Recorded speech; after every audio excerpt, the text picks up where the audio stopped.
नमस्कार, पुन्हा एकदा एका नवीन व्हिडिओसोबत तुम्हा सर्वांचं आपल्या चॅनलमध्ये खूप खूप स्वागत आहे।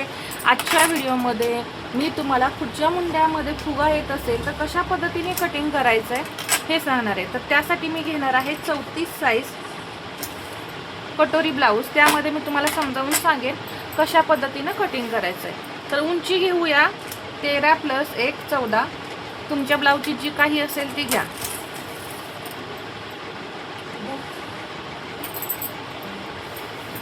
उंचीचं मार्किंग झाल्यानंतर शोल्डर 5 इंच, इथेही 5 इंच, जी उंची आहे मुंड्याची ती 5.5 इंच।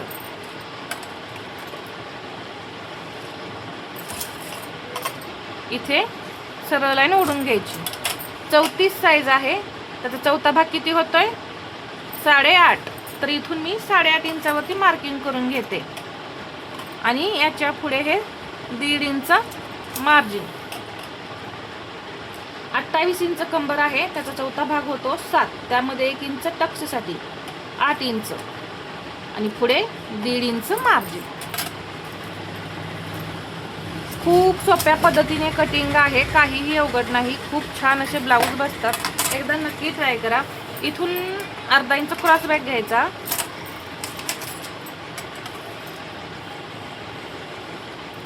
मी क्रॉस बॅक घेतला। आता मुंड्याला आकार द्यायचा आहे। 1.1 घेतले कारण लहान साईज आहे आणि असा आकार द्यायचा। आकार जो आहे तो परफेक्ट आला पाहिजे। हा झाला पाठीमागचा मुंडा। आता पुढच्या मुंड्याला तुम्ही कसे आकार देणार? तर इथं 1.1 घेतलंय, तर इथं किती घ्यायचं हा प्रश्न पडतो। तर 1.5 इंच 0.75 म्हणजे 1.5 इंच पुढच्या मुंड्याला आकार देण्यासाठी आणि इथं 1.1 घेतलंय।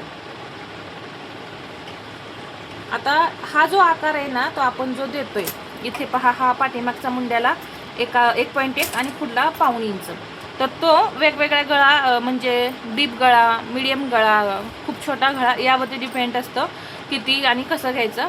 तर याचा व्हिडिओ आहे 5, 6, 7 इंच आणि 8, 9, 10 इंच गळा असताना मुंडा खोली किती घेणार याचा मी परफेक्ट असं तिथं तुम्हाला सोल्युशन सांगितलेलं आहे। तर तो तुम्ही व्हिडिओ पहा, इथं किती कसं घ्यायचं गळ्यानुसार हे सर्व सांगितलेलं आहे। आता इथून मी 3 इंचावरती मार्किंग करून घेते। पुढचा गळा 5.5, 6 इंचावरती मार्किंग करून घेतलं। 2.5 इंच घेते,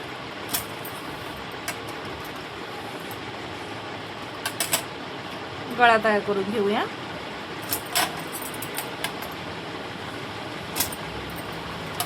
आता क्रॉस पट्टीचं मार्किंग करून घेणार आहे मी 2.5, इकडेही 2.5। तर इथं तुमच्या पुढच्या मुंड्यामध्ये घोळ येत असेल तर कशा पद्धतीने आकार द्यायचा हे मी सांगितलेलं आहे।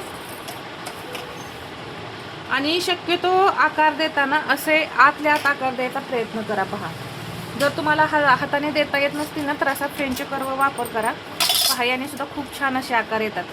पहा, असा हा सेट करायचा।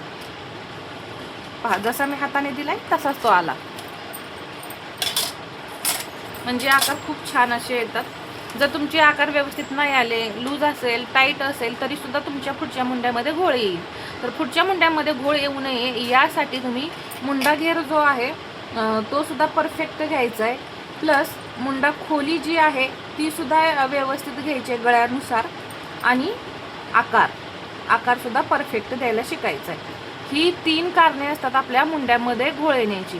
मग तो मुंडा आपला पाठीमागचा असो किंवा पुढचा मुंडा असो, आणि ते मी बऱ्याच व्हिडिओमध्ये तुम्हाला समजावून सांगते कसा आकार द्यायचा, मुंडा खोली किती घ्यायची, मुंडा घेर कुठे कसा घ्यायचा, ब्लाऊजवरती कसा मुंडा घेर मोजायचा, हे सुद्धा मी तुम्हाला अगदी व्यवस्थित असं सांगितलेलं आहे। क्रॉस पट्टीला आकार देण्यासाठी 1.5 इंच घेतलं आणि इथे आकार दिला। आता ही कारणं तुम्हाला समजलेलीच असतील। आता हे आपण रद्द करून घेऊ। कटोरी घेणार आहे मी 5, इथं तुम्ही 5.25 इंच सुद्धा घेऊ शकता। इथेही मी घेतलं 5, इथं घेतलं 1 इंच। एक सरळ लाईन ओढून घ्यायची आणि इथून तिरकी लाईन ओढायची। गळ्याजवळ किती घेतलेला आहे मी 1 इंच आणि असा हा कटोरीला आकार द्यायचा। तर खूप सुंदर असे आपले कटोरीचे आकार तयार होतात. तर आता इथं मी कुठे कुठे काय काय घेतलेलं आहे ते अगदी सविस्तर असं तुम्हाला सांगते. उंची आपण घेतली 13 + 1 14, शोल्डर टोटल 5, मुंडा 5.5, इथून छातीचं मार्किंग 8.5, इथं 1.5 इंच मार्जिन, कंबर 28, त्याचा चौथा भाग 7 + 1 टक्ससाठी आणि हे पुढे 1.5 इंच मार्जिन. परत इथं मुंड्याला 1.1 वर आकार दिलेला आहे पाठीमागच्या आणि पुढचा 1.5 इंच 0.75 आणि क्रॉस बॅक आहे आपला 1/2 इंच. हा क्रॉस बॅक. इथे शोल्डर पट्टी 2.5 इंचाची आहे, त्यामध्ये 1/2 इंच मार्जिन घेऊन 3 इंच केली. पुढचा गळा 5.5 आहे, त्यामध्ये 1/2 इंच मार्जिन घेतलेलं आहे. क्रॉस पट्टी इथे 2.5 इंच, इथे 0.75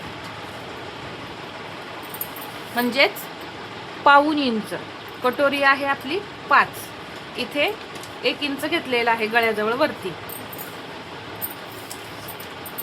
आता हे अंतर सुद्धा तुम्ही चेक करू शकता किती आहे.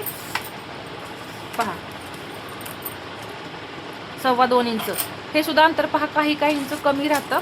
त्यावेळेस मग पहा या पद्धतीने कटोरीला आकार द्या. इथे क्रॉस पट्टी 1/2 इंचाने वाढवायची आपल्याला.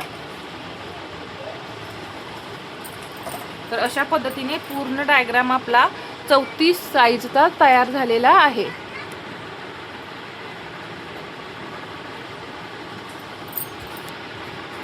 आता आपण कटोरी वाढवून घेऊया. कटोरी वाढवण्यासाठी इथे घ्यायचं आहे 1/2 इंच. इथे अंतर कमी घेऊ नका, नाहीतर परत गळा ही छोटा होईल. इथे घ्यायचं 1/2 इंच. इथं फक्त हुकाय पट्टी जोडण्यापुरतं मार्जिन घ्यायचं, जास्त नाही घ्यायचं, गळा मोठा होईल नाही तर. आणि इथे कमी होईल, लक्षात घ्या. 2.25 इंचाने मी 34 साईजची कटोरी वाढवणार आहे. तर इकडे घेते मी 2.25 इंच आणि इकडे सुद्धा 2.25 इंच म्हणजे 1.2 आणि इथेही 1.2.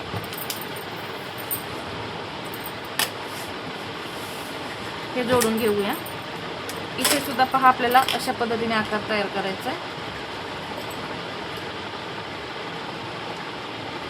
घेतल्यानंतर आता हे जे वाढवलेलं आहे ना, याचं सेंटर करायचं आहे.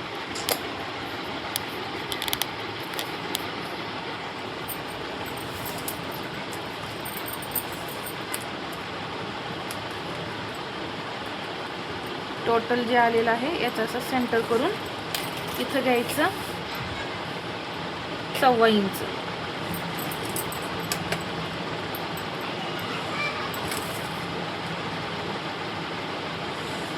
हे सुद्धा जोडून घेतलं.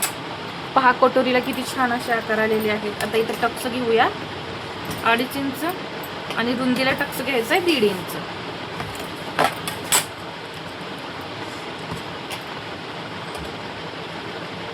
यामुळे तुमची कटोरी चपटी सुद्धा नाही होणार आणि परफेक्ट अशी कटिंग होते. आकार सुद्धा एकदम छान असे राहतात. तर हा व्हिडिओ आवडला असेल तर लाईक करा, शेअर करा आणि असेच नवनवीन व्हिडिओ पाहण्यासाठी चॅनलला सबस्क्राईब करायला विसरू नका. धन्यवाद.